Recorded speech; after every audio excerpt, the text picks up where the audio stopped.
Alright, I'm recording. You should be able to hear everything I'm saying. Yeah, so I haven't done this in a while. This is my review of episode 4 of the Falcon and the Winter Soldier. So, I haven't done any of these. This is the first one I've ever done of a review of this kind, and I don't know. I won't review plot elements too much. I don't review, like, the making of stuff too much. I'm not that interested in, like, if you want that sort of content, you can go, like, literally anywhere. There's a million excellent review sites. Jeremy Johns, obviously, and countless others. So I think these are going to be a little more, like, politically based, since I do want to actually do some more political content and stuff. Yeah, that's better. I think, and episode 4 really did strike me as impressive for what it was trying to do, where it's going much deeper into Marvel. So first off, there might be some people who aren't happy with the show becoming more, with the Marvel Universe becoming a little more political, or overtly political, where it's starting to actually discuss things that are, like, relevant to today. And if you're, if you don't like that, if you're upset at that, I would say, that is what it is. Guess what? You've got, like, 23 excellent movies that form a perfect plot line all the way from, Iron Man to Avengers Endgame and, theoretically Spider-Man Far From Home. And you can watch all of those in order without it. And so we knew the Marvel Universe would be changing. We knew that the way it was structured would be changing, and sort of their goals as well. And so I am fine with this. Even if the entire Marvel Universe started delivering, like, garbage content from now until forever, even if every other movie, every other show was terrible, I would still be happy knowing we got what we got, and what we got was miraculously good somehow. Despite every other superhero franchise just being driven into the absolute dirt, Marvel just delivered it every single time. And so, you know what? I'm okay with this new direction. So if I ever do a Star Wars review, I might mention that I wasn't happy with that direction. But I think that's because there's no alternative, right?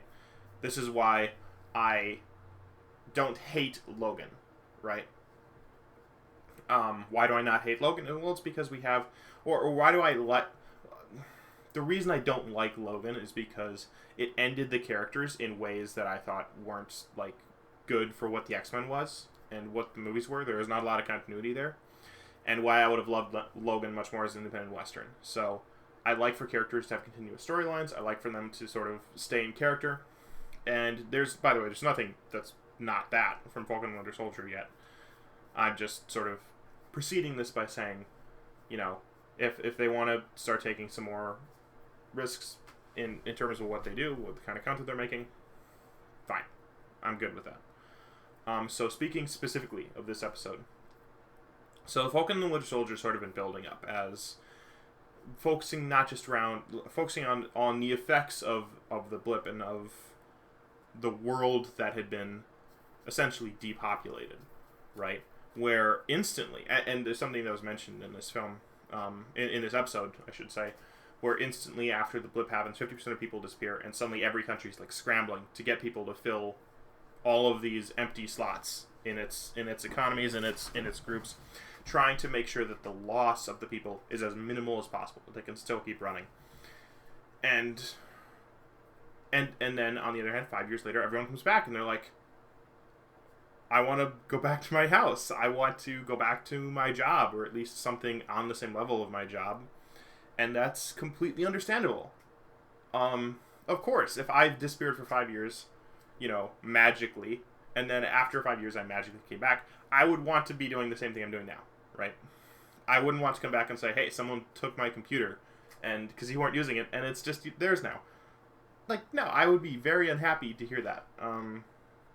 That being said, they've all been, like, there have been many people who sort of kicked out of the positions they were in before and moved to refugee camps, which feels pretty bad for them, too. They're like, we've been working here for 5 years, like, doing the job, keeping the world, like, at least existing, why are we now getting the short end of the stick? Everything's going back to the way it was. And so, like, I'm like, okay, yeah, I feel that, and it's just a terrible situation that everyone is stuck in. And I love the use of Sam and Bucky as sort of the modifiers of this, and sort of viewing everything through the lens. And then they seem like the most blank slate. Sam especially has the least, like, philosophical truths of anyone, which is fine because he's more responding and adapting to different, like, the different extremes. So Sam is a character I really respond to well because he's more of like a centrist position, whereas then Bucky is sort of involved with personal stuff, just trying to figure out, like, making up for the mistakes, as in, e.g., murdering people as a Russian assassin. And he's also sort of, like, trying to ensure that Steve's legacy is respected, because for him, Captain America isn't just a symbol, it's a person, and he wants to make sure that Steve gets what he wants, and that, the entire idea that Bucky based a large part of his life around doesn't just go completely down the tubes, right? So that's his motivation. And then into the middle of this, you get Carly Morgenthau, who's leading the group of the Flag Smashers, and the Flag Smashers basically want everything to go back to the way not to go back to the way it was, but they want to, take down, like, countries. They're sort of like the ultra-liberal progressive types who are like, destroy capitalism, destroy,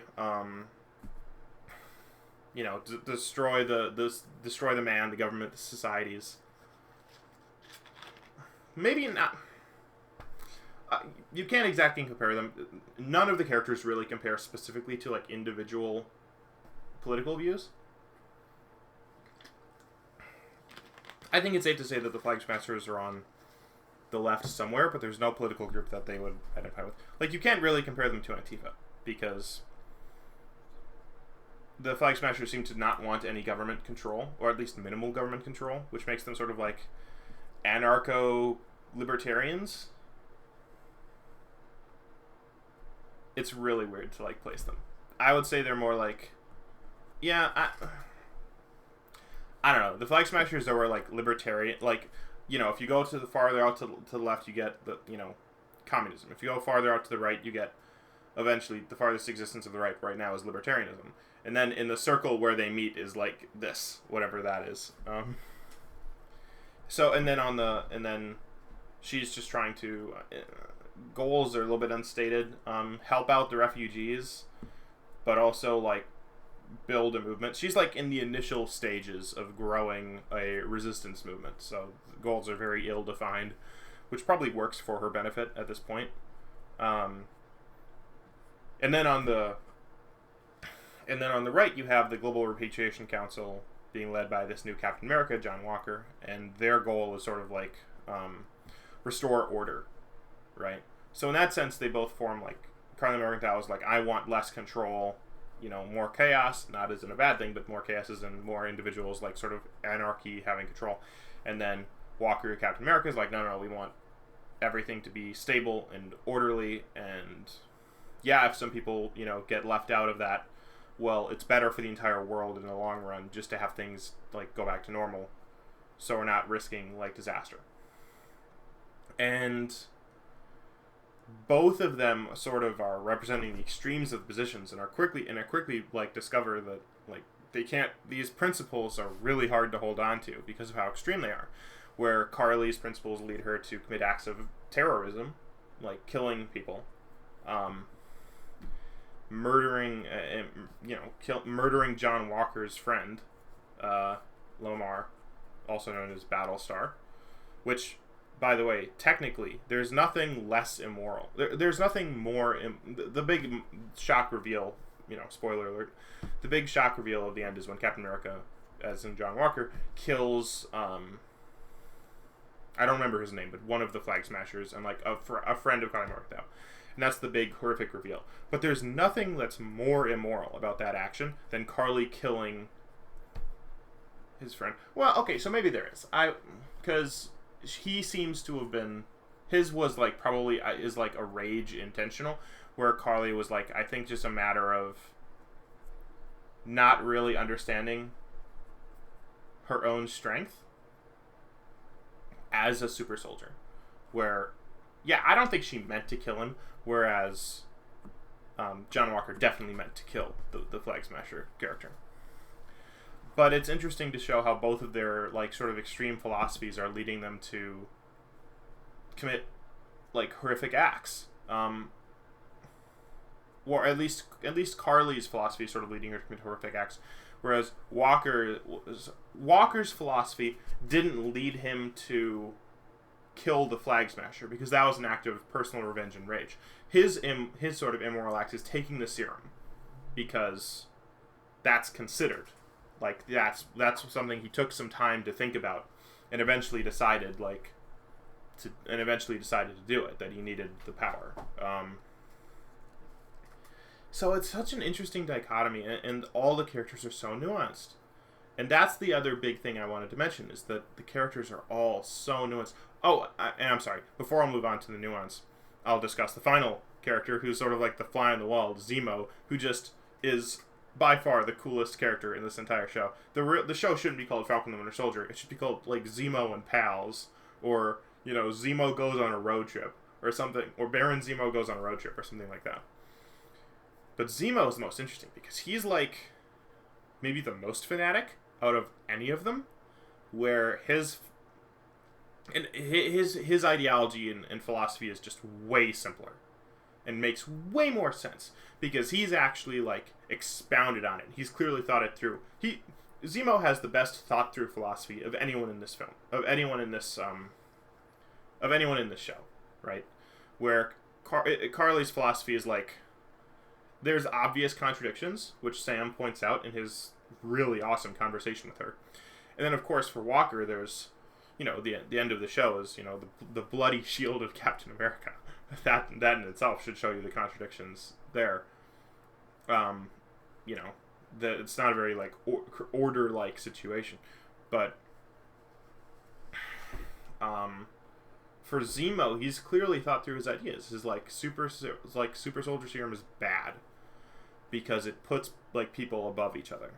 And it gives people too much it's too much power to be in the hands of certain people, and it then lifts them up, and there's no reason to think that we should be lifting these people up. It's almost like he almost reminds me of someone who's like viewing George Washington and saying, yeah, we know George Washington's a good guy. We got really lucky that he didn't want to be a dictator, because he absolutely could have. For anyone who doesn't know a bunch about American history, there were multiple opportunities for George Washington to take full control of the country and, like, govern it, basically, forever if he wanted. And he refused to do that, because fundamentally George Washington didn't want to hold tons and tons of power. Fundamentally, he wanted to be a farmer. And that's one of the reasons America got incredibly lucky. We got incredibly lucky that he didn't want to seize power. Whereas even then, but many of the founders decided to make our Constitution based on the idea that we did get lucky, and that the next person to hold the office of the president, the next person to hold power, might not be so altruistic, let's say. So Zemo is really concerned about these super soldiers, and is really concerned about the serum. And clearly the other guys are too, because he executes the one guy who made the serum. And it gets a reaction out of Falcon Winter Soldier, but not much of one. They both seem to, like, they're not happy about it, but they both seem to get it. And they're like, okay, yeah, it's not what we would do, but we understand why you did it. He sort of also says, like, you know, there's only been one Captain America, which does make him a little bit less extremist, I guess, which is sort of weird. But Zemo, and that's where the nuance of Zemo's philosophy comes in, where he seems the least motivated by revenge at this point. Partially because he got an entire movie where he executed his revenge plan perfectly. But also I think because maybe he's learned a bit of a lesson about the nature of revenge and why it's a bad idea. And he seems to feel genuine sadness for the death of King T'Chaka, and for what he did to Bucky. So it's interesting His character is the most interesting, and I'm the most curious about seeing where it goes. Because John Walker, I can sort of predict. Okay, he's gonna become a bad guy, maybe like a Black Ops agent or something, or some dark version of Nick Fury or something. He's gonna be like the evil Captain America, basically. Carly, I'm not really sure where they're gonna go. She'll probably get some sort of a redemption arc by the end. And then Falcon and Winter Soldier just seem like along for the ride. Like, there's nothing they've been doing to move the plot along. It's like the plot has been just running along on its own, and they're just sort of like chasing after it, trying to catch up with it at different points. Which I love. I love when a show does that. I love when everything doesn't feel like super contrived. So, I'm really enjoying the show. I'm really looking forward to every episode. I've actually been getting up at 3 a.m. in the morning to watch it right away. Like, can't even wait. I'm like, no, 3 a.m., wake up, set the alarm, watch it at 3:01. Let's go. So, I think overall I'm really happy with the direction that things are going. I'm really happy with the nuanced take and the subtlety. And it's relevant to today's time, but it also seems timeless too. So I'm a big fan of what they're doing. And as a political centrist, I'm also extremely happy with how they're showing all angles, and they're showing it from the middle. So the main character is sort of Sam, and you're seeing his perspectives looking out at both sides, right? You know, he turns his head to the right, he sees Walker. He turns his head to the left, he sees Morgenthau.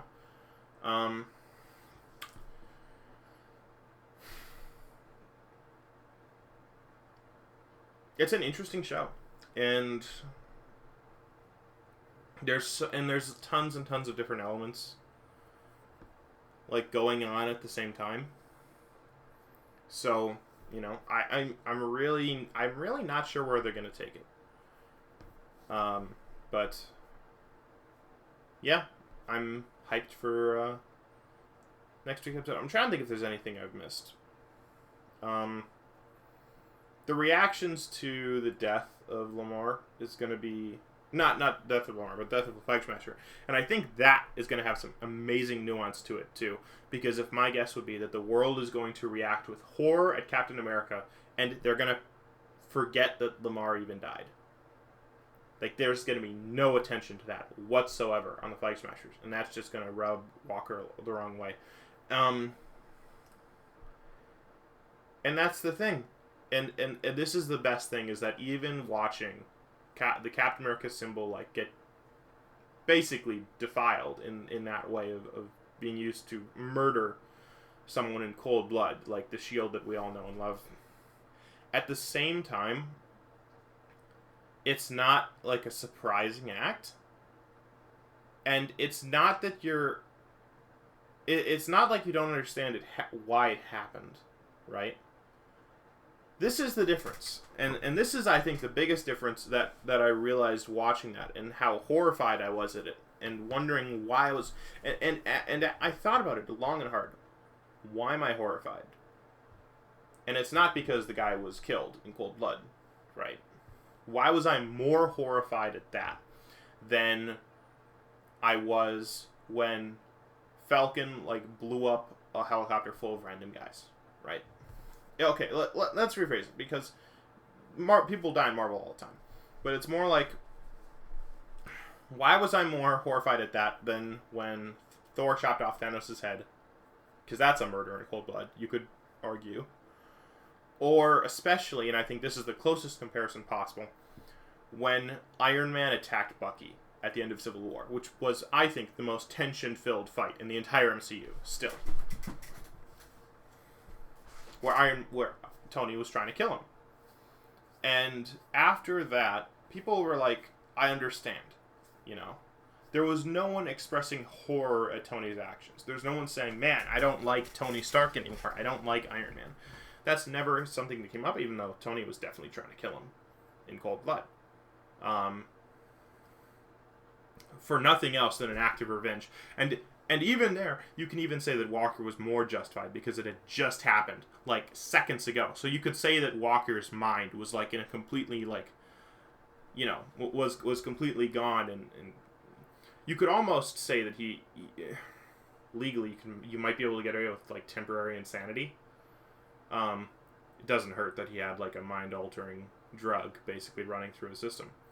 But why was that so much worse than when Iron Man like basically reacted with rage and tried to kill Bucky?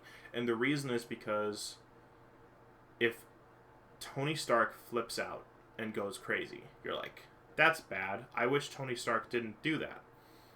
Because that's what he is. Maybe Iron Man might be a symbol of like general futurism and technology, and sort of like an Elon Musk, Bill Gates, Steve Jobs figure. And Iron Man sort of represents like the idea of a futurist, vaguely. But Captain America doesn't. Captain America represents something very, very specific. He represents the United States of America. And anything he does is, in that sense, because he's wearing that symbol, everything he does is a reflection on that specific thing. And so when John Walker killed the Flag Smasher, it was like the United States of America killing the Flag Smasher. And that, I think, meant that death, that murder was, and I mean, it was a murder. I think that was much, much more meaningful than when Iron Man tried to kill Bucky, right? Because as much as he might represent the future, he's just one guy. And you think of Tony Stark as Tony Stark, but Captain America is Captain America. And I think this is the fact that I've watched a lot of reviews and everyone calls him Captain America. They don't call him John Walker all the time. They do sometimes. But it shows that I think people did say, okay, the mantle was transferred to him by whoever. Sam didn't want it, so it goes to someone who wants it. And so, but that just makes it all the more impactful when he betrays the symbol in that sense. Yeah, so I'm excited for the next episode. I want to know how they're going to handle it. It's going to be really interesting because I think certainly the Flag Smashers are going to get a lot more support after this, rightfully so. The government I don't exactly know what's going to happen. So trailers seem to be showing that the Falcon and Winter Soldier are going to take the shield, which at this point probably, yeah. So it'll be interesting to see what goes on. If John Walker completely goes insane, or how remorseful he feels or shows, or if he's remorseful at all. I think he probably will be, but we'll see what happens.